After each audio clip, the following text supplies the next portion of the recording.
Dengan saya itu semua 308 ini kalau tidak potong, ini ke arah korupsi. Pak Muhammad, saya kembali ke dasar ya. Saya akan kembali ke dasar. Bapak kan ekonom. Kalau kita bicara ekonomi Indonesia, selalu keluar angka ICOR. Ya, Incremental Capital Output Ratio. ICOR kita 6,5. Ya, tinggi sekali. Dibandingkan dengan Korea, mereka itu 4. Singapura 4. Kalau tidak salah Thailand 4, India 5. Artinya apa? Kalau kita lihat kita 6, Korea 4, Singapura 4. Arti itu adalah 4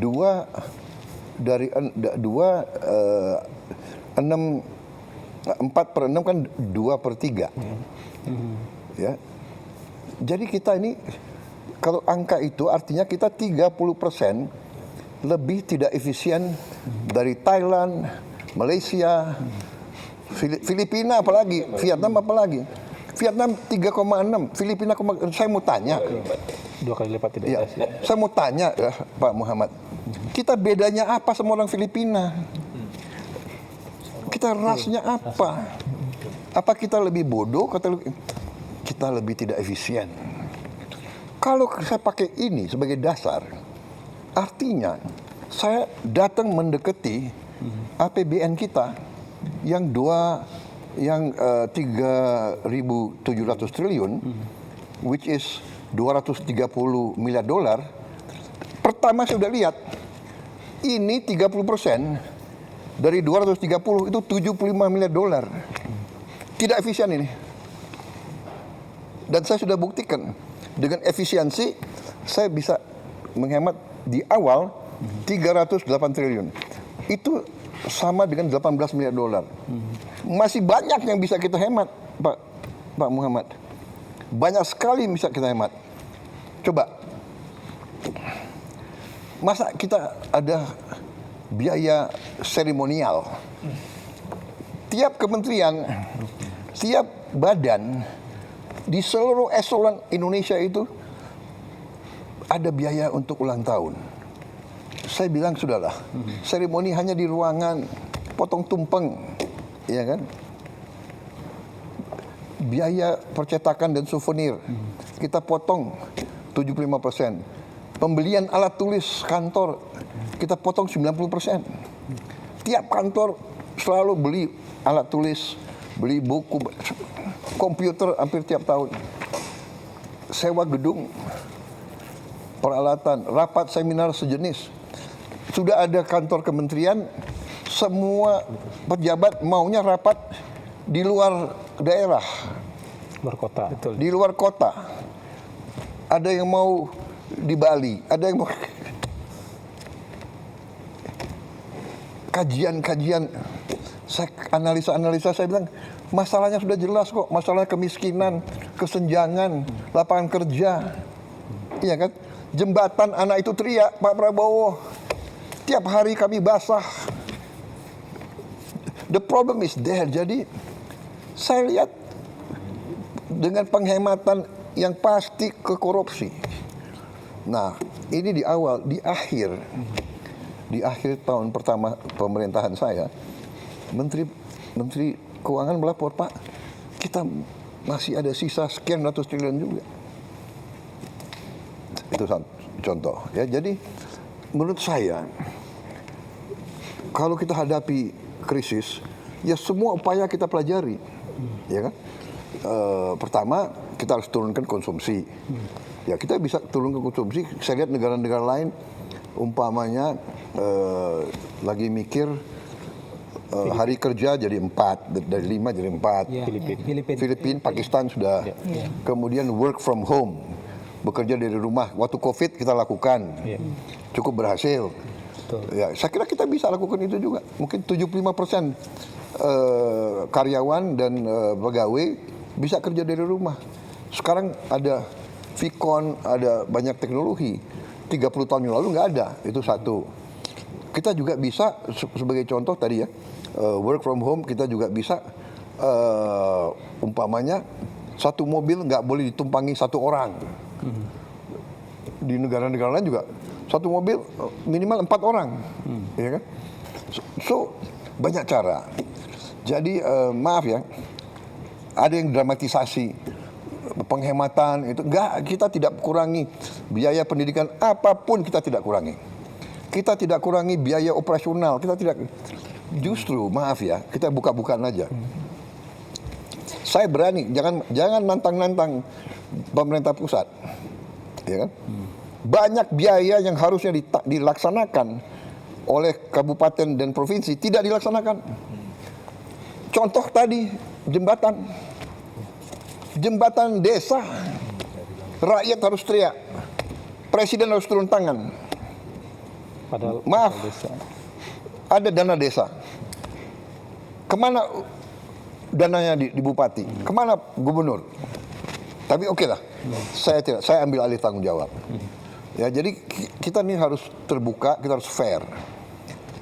Banyak pejabat itu terlalu banyak, menurut saya ya tidak efisien. Anda lihat sendiri, kita buka-bukaan ya. Ada kabupaten, apa kabupatennya? Pemerintah daerah, dia beli mobil dinas gubernur berapa? 8M. Ya, provinsi. Ya, ada tuh provinsi. Provinsi. Kaltim. Hah? Gubernur. Saya presiden di Republik Indonesia, saya pakai mobil mau buatan Indonesia.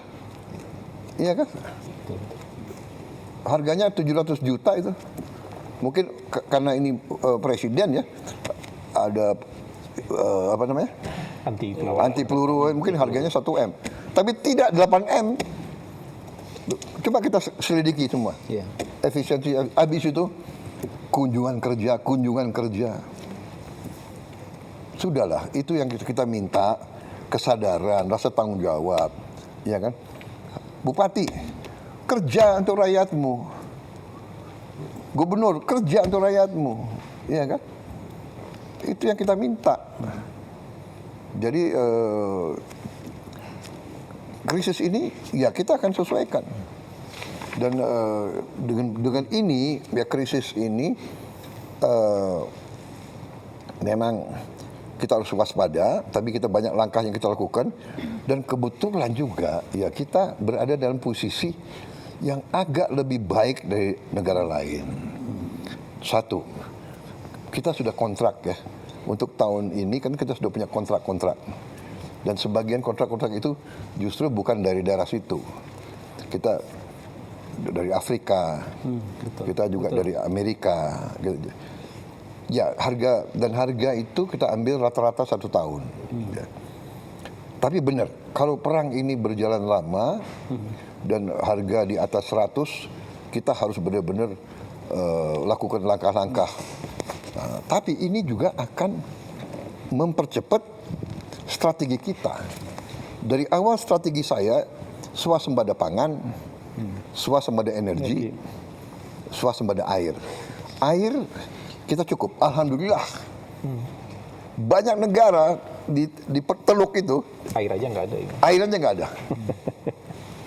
Ya, Saudi Arabia tidak punya air. Dia hidup dari desalinasi, Air laut. dari instalasi desalinasi, harganya 1 miliar satu.